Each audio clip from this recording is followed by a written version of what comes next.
Good morning. We're back. Coffee and chat. Got my coffee. We're about to get into it.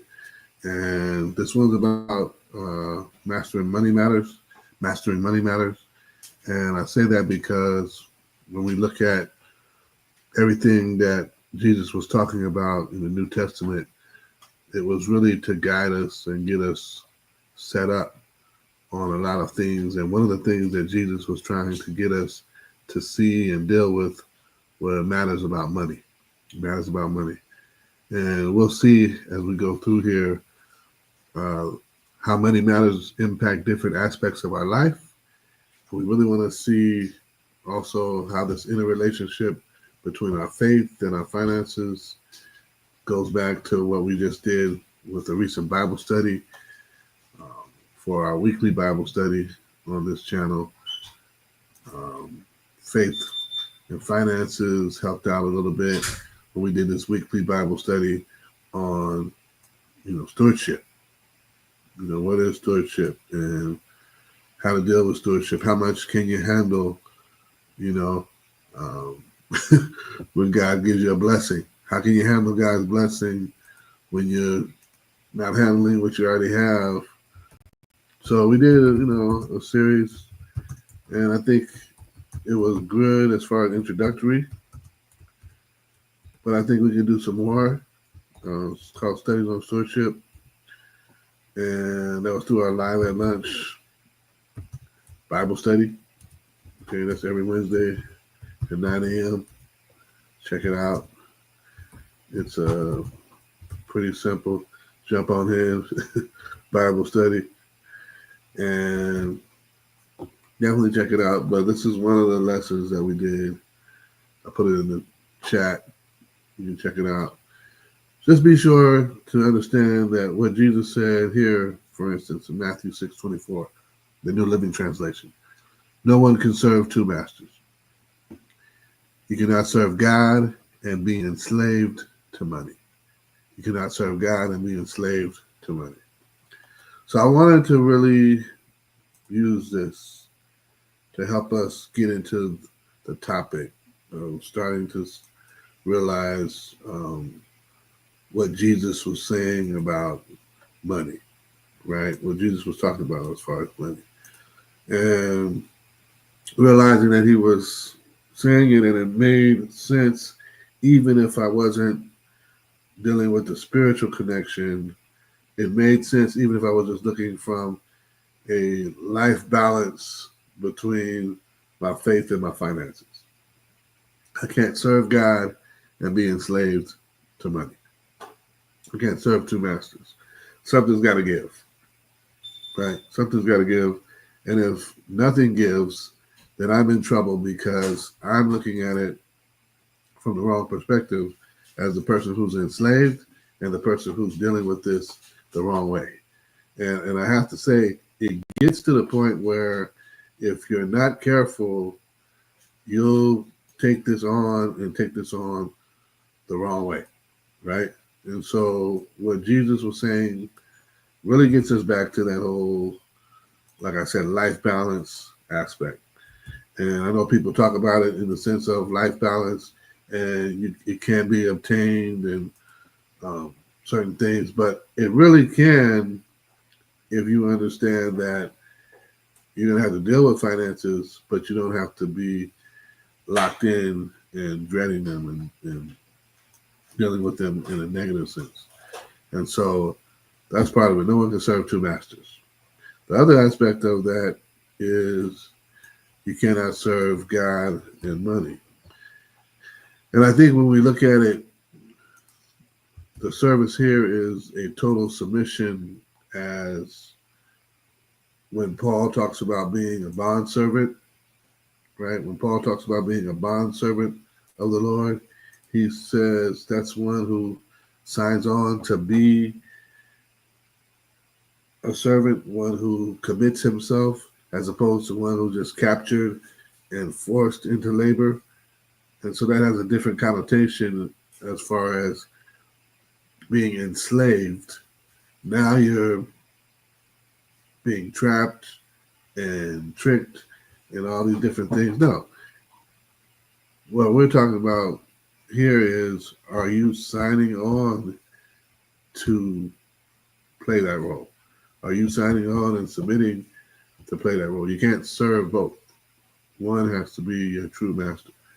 And so that's part of the issue we're talking about, looking at the scripture and taking it from spiritual or secular lens.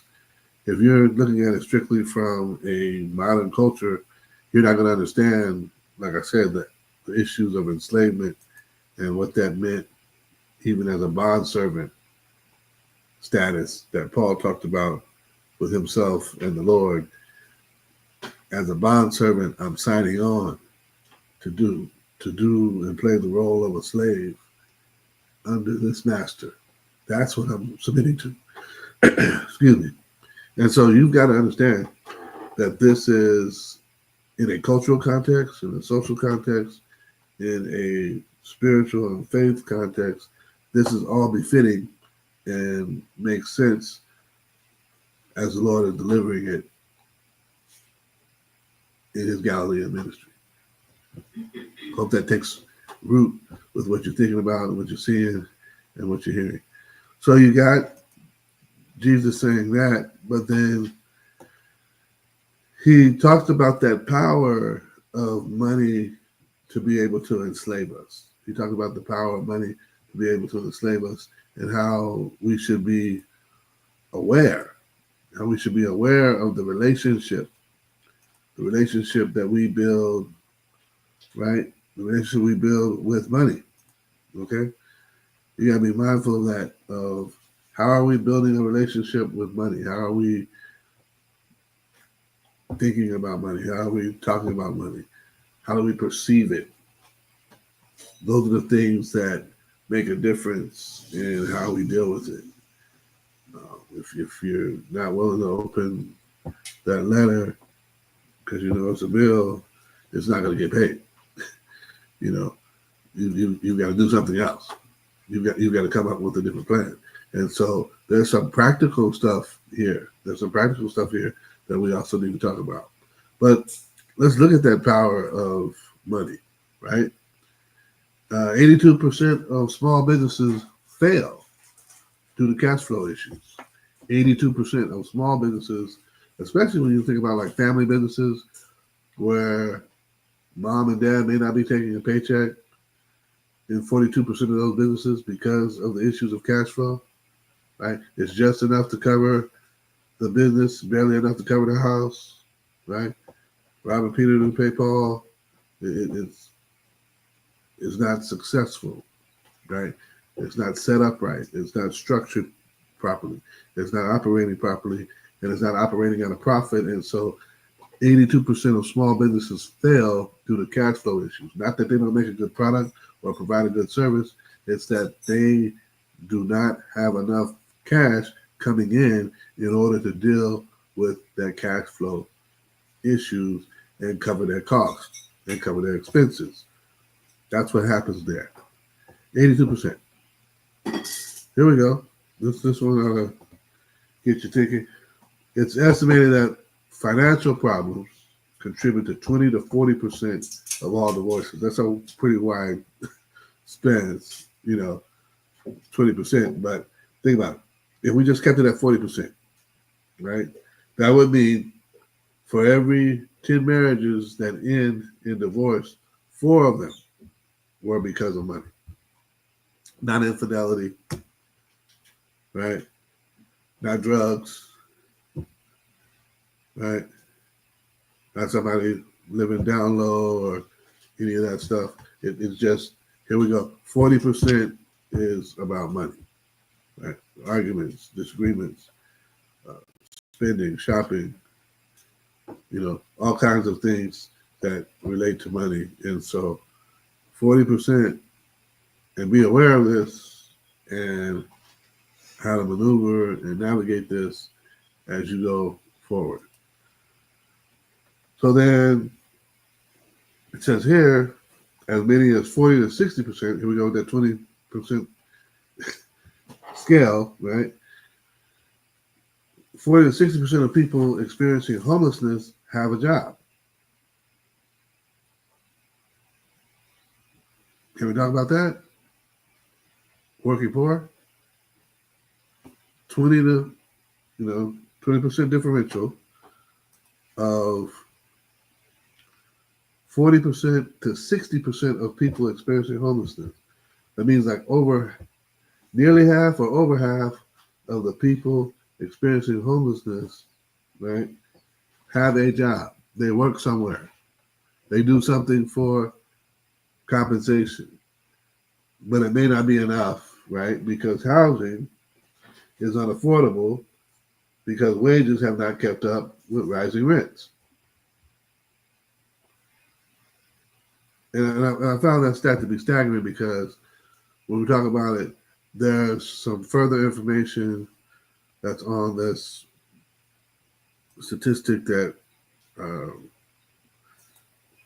really blew my mind about housing in different counties and states where if you were a full-time minimum wage worker, could you keep up with housing in most municipalities? And in most cases, housing costs are too high, and the safeguards that are in place are inefficient. They do not measure up to supporting those that are the working poor to not experience some of this. So imagine that, right? This is what we need to understand about beyond what we see on the surface. This is the background of what's being dealt with when we're talking about homelessness. This is the background of what's being experienced by people, and that one was a staggering stat. And so here we go. And y'all got to wonder why the preacher is trying to talk about money and its relationship to faith. Imagine that. Because look at it's hitting businesses, it's hitting homes, it's hitting the homeless, right? What better time or place to talk about money than now? Because look what it's doing to people. Look what it's doing when the living wage and the cost of living increases are not keeping up with inflation and the rising housing costs. Somebody's benefiting, but there's not many people that are benefiting, right? This is part of what you need to look at, right? A great starting place is to look at what this isn't. Look at what this isn't. And I want to say that because a lot of people say, okay, well, he's saying all that, and now you're going to try to get me to buy something or try to get me to pay you to do something. And no, that's not going to happen. That's not going to happen. That's not what this is about, right? This is really coming down to, this is not a master's class, a master class for overnight success, how to improve your finances, lickety split. No, it's not a master class in that. It's not a scheme or scam to get you to pay for or buy some help with your finances. It's not get rich quick or fly by night ripoff. This is really about trying something new. This is really about trying something new, and I really want you to get that in mind. It's about trying something new and trying something different and looking at things differently. And I say that because this is a time where you can do it. And I introduce this as let's just say a 90-day financial fitness challenge, right? It's a 90-day financial fitness challenge, okay? And what can you do in the next 90 days, right, to improve your finances or improve your awareness of your finances, right? Part of it's that, the awareness factor that we're dealing with as far as our finances. So over the next 90 days, right, and I'll give you the date that we'll check back in. after 90 days. Over the next 90 days, you want to track your monthly spending trends for 30 to 60 days. Is your commute causing you, problems, right? Too much gas, whatever it may be. Is your commute causing you problems? Or is that one of the ways that you could save more money by commuting and carpooling, and then you wouldn't be driving, say, if you do it with 3 people, you each take a week turn, right? You would be driving 2 weeks out of the month. That would be savings. I'd say so. Just track your spending. See where you're spending, where you're spending most. I think you probably have seen, if you've been following us, the whole thing about, where your heart reveals, your treasure reveals where your heart is, right? And so when you go back to those studies on stewardship, that'll give you a little indication on some things you can do as well. I'll definitely check that out and give you a little indication on some things you can do as well as far as tracking your spending and how to do that. All right? And so take that in consideration. Track your spending, then you build a zero balance budget. And this can be done going online.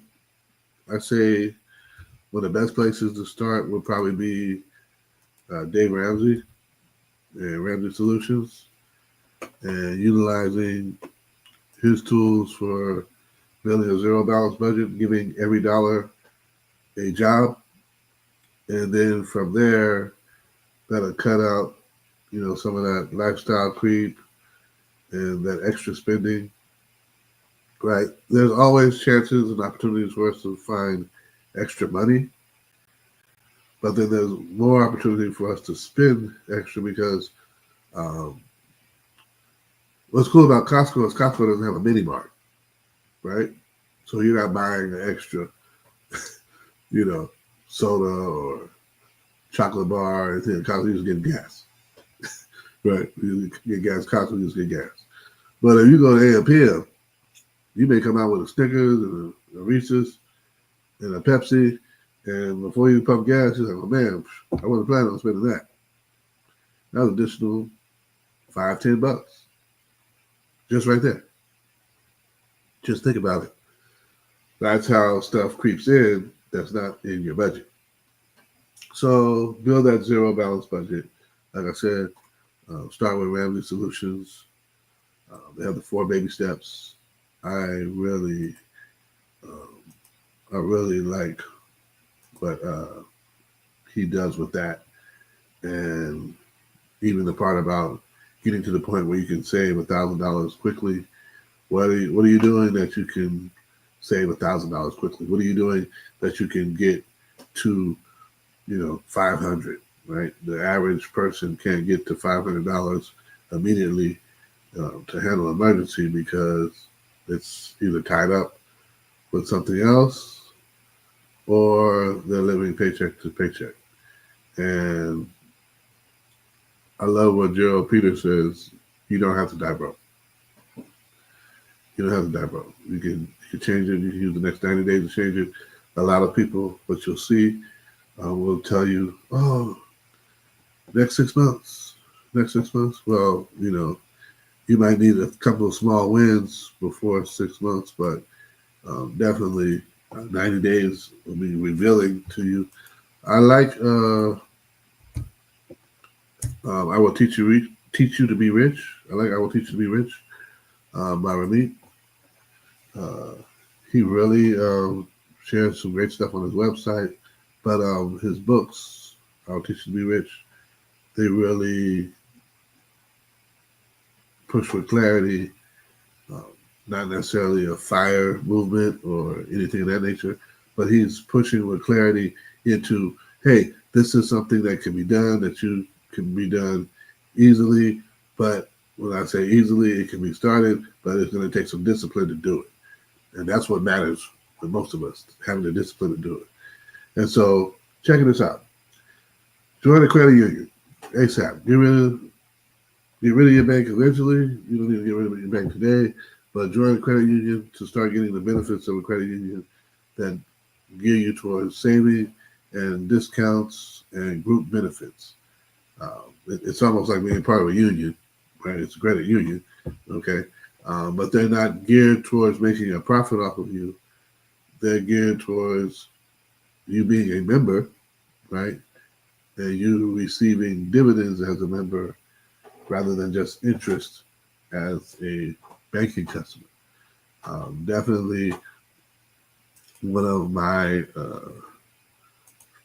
favorite things, and I say that because credit unions, they can put you on a different level, they can put you in a different position, and they can put you in a different financial perspective, right?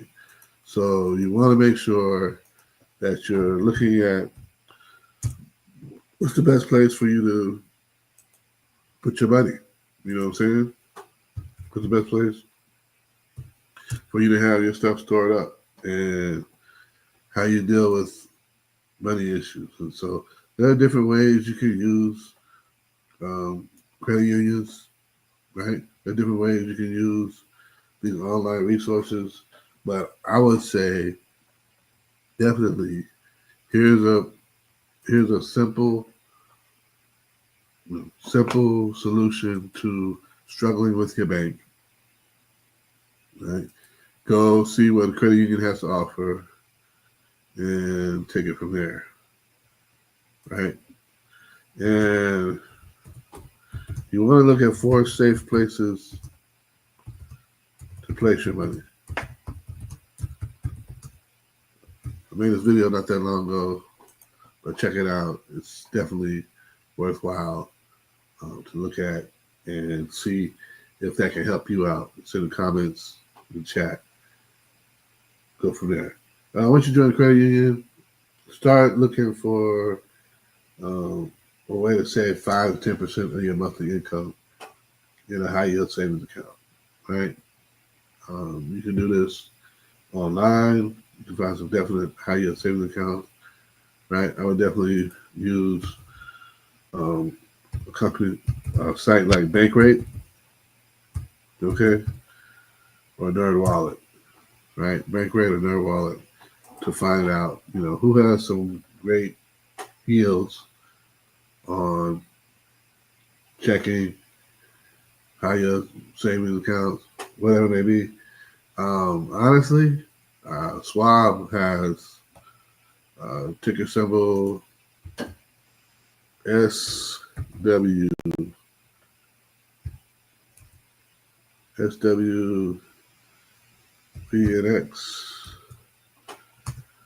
and Fidelity has SPAXX, which both yield somewhere between 4.5%. Check them out. I messed up the Schwab one, but it should be SW. But anyway, go on there and check it out. See what they offer, and see how that may work for you, because eventually you want to get a brokerage account, but you may not be there now. You may not be ready to do that now. So have no fear. That's still available. And then start building credit or start paying off, bad debt. Man, that's a tough one. Start building credit, start paying off bad debt. Do you know your credit score? Do you know what it looks like to lenders? What does that say? Go, NerdWallet, Credit Karma, get your credit score, check it out, see how to do a few things, debt snowball, debt avalanche, different techniques to pay off debt. Right? There's also different people that do credit card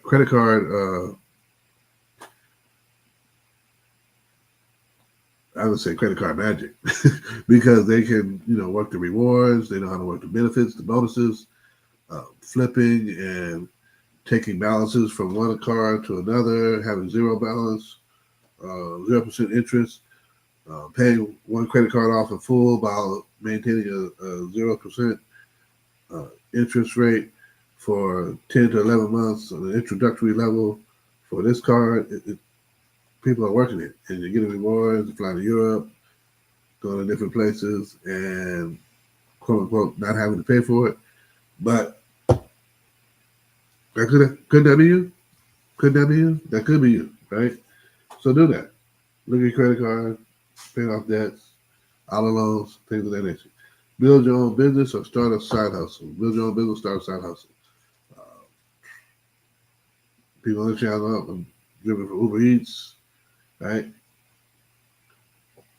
YouTube, create content. If you're a writer, write for different publications online, write on Medium. If you're trying to do freelance graphic design, consulting work, virtual assistant, go to Upwork, Fiverr, right? Listen, it don't sound like much, but if you're doing micro tasks for someone and basically $5 a hit, and you're doing more than enough to cover your costs, and you're bringing in more than you have if you were doing nothing but playing video games like GTA and Fortnite, you win it. But either build that business or start that side hustle so you can start to control your income increase. Having to ask someone for a raise in tough financial times, that may not happen. It may not be available to you, but you can always create an opportunity for yourself by creating your own business or side hustle based upon skills you already have or skills that you're developing. So keep that in mind. And then gain more knowledge on the stock market, investing trends and topics, and identify how to invest for retirement and other purposes in tax-free and taxable brokerage accounts. You'll see more about that later as we get to the other side of the challenge. But I really want to say, you got to start getting the finances in order so you can move on to another level in your life, and another level of not so much of financial independence, but another level of having financial peace. Dave Ramsey promotes a program called Financial Peace that they've done through a lot of churches and community groups and for years. And I was wondering why they call it financial peace. But if it's not financial peace, at the other side of it would be financial unrest, right? There's financial unrest. It's unsettled. And so there's no tranquility, there's no peace, there's just disruption and chaos. And so which side of that do you want to be on, right? Which side of that do you want to be on in dealing with that? And so as we look at this for 90 days, just 90 days, right? We're going to check back in September. We'll check back in September, right? When we check back in September, that'll be on the 6th, right? Check back in on September. It'll be on the 6th. Make sure not to schedule anything other than that date. And, jump in the chat, chime in, talk about what it is that's going on. There'll be people probably from the blog and other factors that are going to be coming in on that day. And so don't feel like, oh, well, it's only a couple of people that are, watching on live. With people that watch afterwards and things like that. It's really, if I can say, it's really going to be a challenge to make sure that everybody in the different communities are connected. And I hope that's a good way of saying it. Everybody, all the different communities are connected, blog, newsletters. But I'm up for it. Let's make it happen. All right. So that's the blog right there. Make sure you check it out. Have a good one. We're going to be doing this on September 6th. And in the meantime, we're going to have some other guests coming in here talking about their experiences, small businesses, startups, different campaigns. I truly appreciate it. God bless. Have a good day. Amen.